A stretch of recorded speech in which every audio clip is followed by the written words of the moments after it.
The day has finally come for you all to write your CA Foundation Accounts exam. Accounts is the first paper of your foundation course.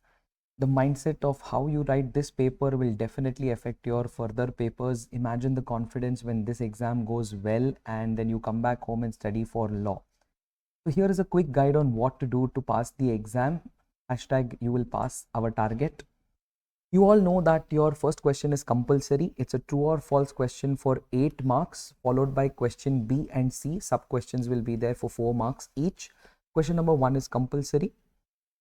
Paper pattern continuing. You have question 2 to 6. You need to answer any 4 out of the 5 questions, each being for 20 marks. 20 into 4 will give you your 80. So question number 120 and then balance 80 in the other questions. You have a choice in one of the questions. You can choose to, completely skip a question. You cannot choose to skip sub questions in between. Each question will have sub questions. We do not know the weightage of the sub questions. It could be 10 plus 10.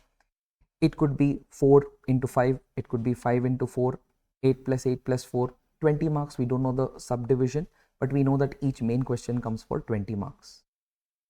Now, what should I do so that, I achieve my target in the exam? Your target in accounts paper could be 40. Hopefully no, but could be 40. Could be 50, could be 80, could be 90, could be 100.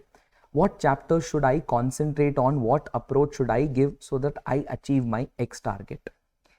If you have a target of 40 marks, which is the bare minimum that anybody has to score to pass in the exam, I would start by answering the true or false question. Hopefully you get at least 4 right out of the 6.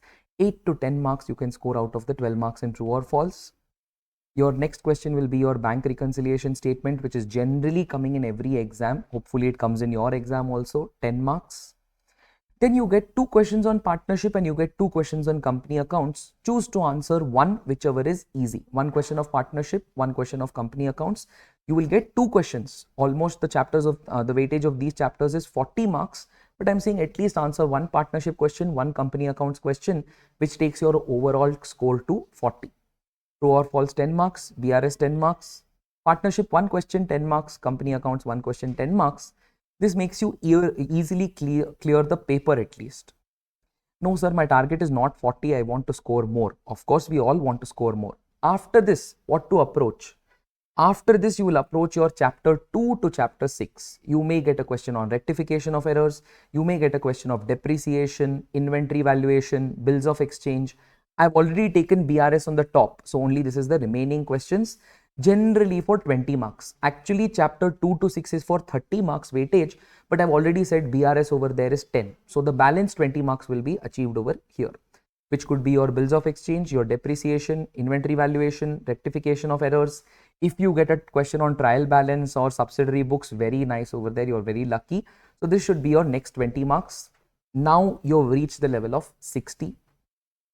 No sir, I want even more marks. Then you will continue to answer the leftover question of partnership and company accounts. I told you will get 2 questions each in partnership and company accounts. So answer the second question of partnership, second question of company accounts, which takes another 20 marks. You get 80. The 80 marks also not enough. Then you will answer your chapter 7, 8, 9, which is final accounts of proprietor, final accounts of proprietorship, final accounts from incomplete records, and final accounts of non-profit organizations. Final accounts together, I am choosing it at the end, not because it's difficult, but because it takes time. And in case you don't get an answer, you might mess around. It might, impact your confidence over there. You might get a wrong answer. It might take too much time to complete. That is why I'm not saying don't do it, but I'm saying do it at the end.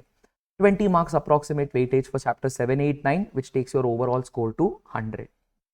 This is a suggested answer, or this is a suggested approach that I would give to, make your overall score 100 in the exam. Whatever is your target, of course, you can do a plus minus over there. No sir, I am not comfortable in a particular chapter, move it down. I am more comfortable in chapter 7, 8, 9, move it up. This is an average, expectation of the exam. Of course, the question paper also is not known. Question paper expected pattern, I'm giving you this suggestion. Hopefully the same is, achievable in the exam as well. Another thing to also keep in mind is, how many marks or how many minutes to give for each particular question. So just to remind you, your exam is for 195 minutes. Please know that it is not for 180 minutes. It is for 195 minutes. Your exam starts at 1:45. It is not at 2 p.m. It is from 1:45 to 5 p.m. Please make sure that you reach the exam hall at 1:30. The exam is not at 2 o'clock. It is at 1:45. Question paper will be given at 1:45. You have 15 minutes of reading time and then balance 180 minutes for answering. 180 minutes of answering, I generally divide into two parts, 150 minutes for actual answering and 30 minutes as a buffer. Why am I keeping a buffer? Because you might have certain admin work like marking your attendance, marking your roll number, filling in the details of the exam, marking the questions that you have attempted, taking the barcode sticker, putting it on your answer sheet. This generally takes about 5-10 minutes in the exam. I've kept aside 30 minutes. Why I've kept aside 30 minutes is to achieve a target of 150 minutes for 100 marks. So if I say 100 marks has to be attempted in 150 minutes, your strategy should be 1 mark 1.5 minutes. A question is given for 4 marks, finish it in 6 minutes. A question is given for 10 marks, finish it in 15 minutes. A 20 mark overall question should be completed in 30 minutes. Going ahead on this guideline, whichever you choose as question number 1, it is not important to go in the order of the question paper. You feel question number 2 easier, start answering question number 2. You feel question number 5 easier, start answering question number 5. Whichever question you felt easiest, whichever you chose as your question number 1 should be completed within approximately 2:30.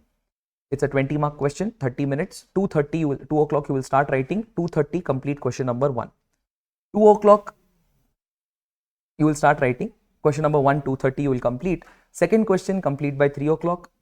Third question complete by 3:30, maximum 3:45. Now here you will observe 60 marks of your paper has been completed in approximately 90 to 105 minutes. This boosts your confidence immensely. 60 marks you have completed and you still have 1.5 hours left. So the balance 40 marks will take about 75 to 90 minutes. Why? Because these are those questions which you felt like slightly tricky, maybe slightly lengthy, you've kept it for the end. So make sure that you complete whatever is easy in the first 1.5 hours. Achieve your 60 marks, you're passed, your confidence is going to improve immensely. And then your balance questions you sit and answer. Don't leave it at that 60, sit and answer for the balance 1.5 hours so that you improve your score. I hope all this, helps you to achieve your target. All of us have a common goal. All of us have a common target, clearing your exams in September 2025. Looking forward for your best results, awaiting for your message. Signing off, CA Dhanush Sir.